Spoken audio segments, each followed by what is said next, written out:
9 month मध्ये enter केला आहे. तर आता ऑलमोस्ट माझे 37 वीक कंप्लीट झाले. तो डिलिव्हरी कधीही होऊ शकते. आय गेस नेक्स्ट वीक मध्ये माझी डिलिव्हरी होईल. तर मी मॅटर्निटी बॅग पॅक करायला घेतली आहे. तर जे पण माझं तुम्हालाही माहिती आहे, ही माझी सेकंड प्रेग्नन्सी आहे. तर ज्या पण बेसिक गोष्टी आहेत त्या मी आज पॅक करणार आहे मॅटर्निटी बॅग मध्ये.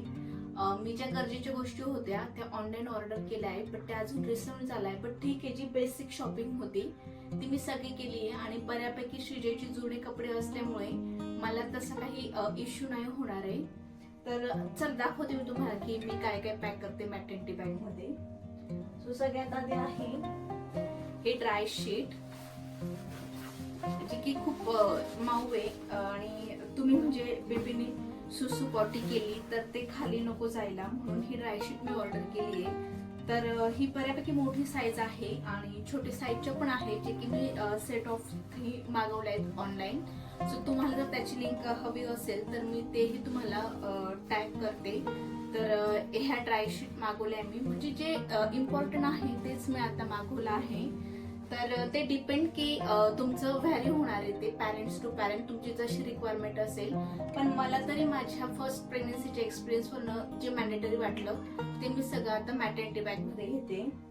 नंतर माझ्याकडे काही हुडेड टॉवेल होते छानशे मऊ, तर ते हुडेड टॉवेल आहे जे पण मी बेबीला कॅरी करण्यासाठी किंवा गुंडाळण्यासाठी लागतील, तर ते मी घेतले. नंतर इथे हे पण छान, हे पण दुसरे एक हुडेड टॉवेल आहे, तर तेही मी इथे बॅगेत ठेवणार आहे. नंतर इथे काही दुपटी आहे जी की आई आजीने त्या आजीच्या लुगड्यापासून शिवली होती, जी की खूप चांगल्या कंडिशन मध्ये आहेत. मी श्रीजयच्या वेळी तीच यूज केली होती बरीचशी, आणि आता विंटर असल्यामुळे ते बरेचसे लागणार आहे. तर तुम्ही बघू शकता मी काही दुपटी आहे, म्हणजे बऱ्यापैकी दुपटी आहेत माझ्याकडे. 30-35 दुपटी आहे, जे की मी डेटॉल मध्ये छान वॉश करून घेतले होते. तर तेही मी तिथे बाळाला घेणार आहे गुंडाळण्यासाठी किंवा ऍज अ स्लीपिंग मॅट म्हणून त्याचा यूज करणार आहे. तर अशी बरीचशी आहेत, पण मी सध्या मला जेवढे गरजेचे आहेत तेवढेच नेणार आहे. नंतर मी इथे काही शर्ट ऑर्डर केली होती, जी की नवीन क्यूट अशी शर्ट घेतली होती. सो आता विंटर असल्यामुळे मी लॉंग स्लीव्हचे जास्त प्रिफर केले आहेत. तर ते पण सेट ऑफ 3 आहेत आणि खूप छान आहेत. एकदम सॉफ्ट आहे, बेबीला काहीच हार्म नाही होणार यापासून. तेही मी छान वॉश केले होते. आणि बाकी जे आहेत शर्ट असतील किंवा काही पॅन्ट असतील जे की मस्लिन आहेत कापडाचे, तर तेही मी ऑनलाईन ऑर्डर केले, पण ते अजून रिसिव्ह नाही झाले. जसे रिसिव्ह होतील तर त्याचाही व्हिडिओ किंवा तेही मी तुमच्यासोबत शेअर करणार आहे. नंतर इथे खूप छान अशा क्यूट कॅप आहेत.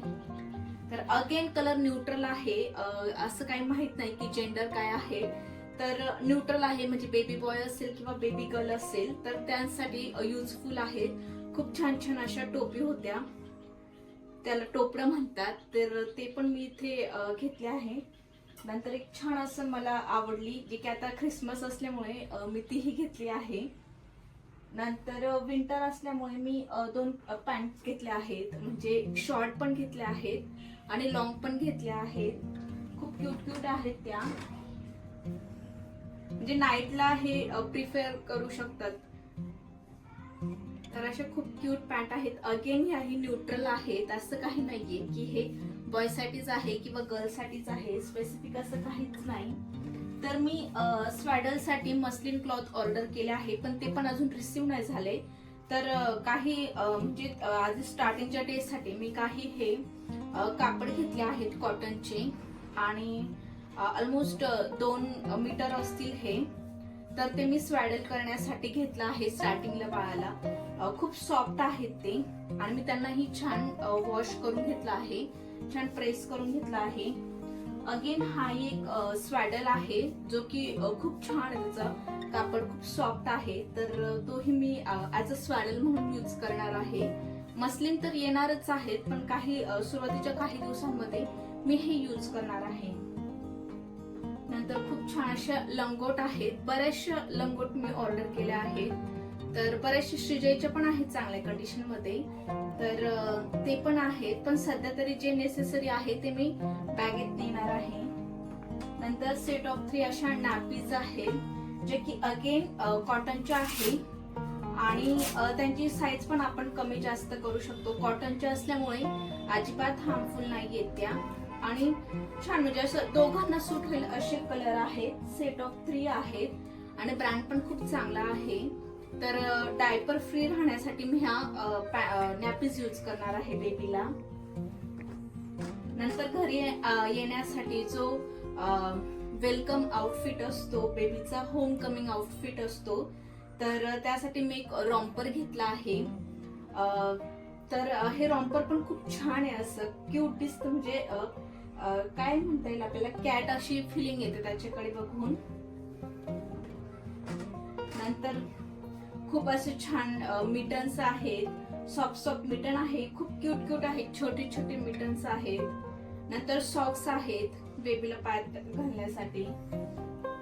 हे पण मला खूप जास्त आवडले होते, म्हणजे खूप छान याचं मटेरियल आहे, अजिबात थंडी वाजणार नाही असं कापड आहे याचं छान.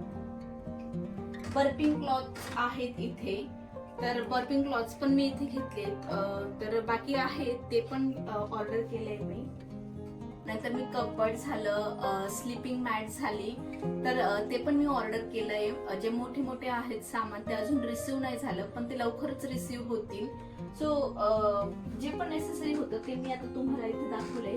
नंतर हे जे आहेत फीडिंग गाऊन, तर हे पण मी बॅगेत घेणार आहे, त्याची पण खूप जास्त गरज आहे. आणि मी खूप ऐकलंय की होम कमिंग ड्रेस, तर होम कमिंग ड्रेसही मी इथे घेतला आहे. नंतर आपल्याला म्हणजे डिलिव्हरी झाल्यानंतर आपल्याला गरम पाण्यासाठी वगैरे बॉटल्स लागणार आहे, तर त्यासाठी मी बॉटल ही घेणार आहे. नंतर डायपर वगैरे असतील तर ती मी ऐन वेळेला, जे पण डायपर असतील, सॅनिटरी पॅड असतील, तर ते मी ऐन वेळेला, म्हणजे आता मला माहितीये की आता उद्याच्या दिवशी डिलिव्हरी होणार आहे, तर आदल्या दिवशी मी तेही घेणार आहे. तर हे सगळं मी माझ्या मॅटर्निटी बॅग मध्ये इन्क्लूड केलं आहे. तुम्हाला जर अजून काही वाटत असेल तर मला कमेंट करून सांगा. आणि हो, जे पण माझं म्हणजे मला जी नीड होती तेच मी इथे इन्क्लूड केलं आहे. तुम्ही तुमच्या रिक्वायरमेंट नुसार तुमचं सगळं चेंजेस होऊ शकतात पॅरेंट्स टू पॅरेंट, पण मला तरी माझ्या फर्स्ट प्रेग्नन्सी वरून हे सगळं इम्पॉर्टंट वाटलं म्हणून मी हे इन्क्लूड करणार आहे.